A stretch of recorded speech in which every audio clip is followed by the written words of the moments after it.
Hello guys, welcome back to NFT Inspo. For today's video, we are going to show you how to use your referral code on Temu.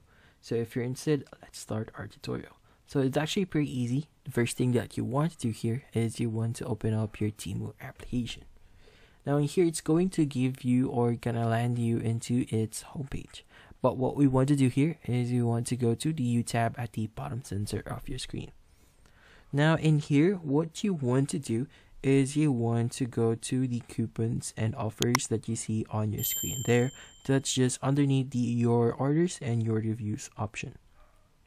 Now from here, you'll see the enter coupon code section.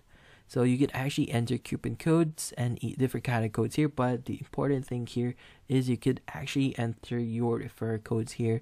And once you've entered your referral code, you just need to click on apply, and that's about it.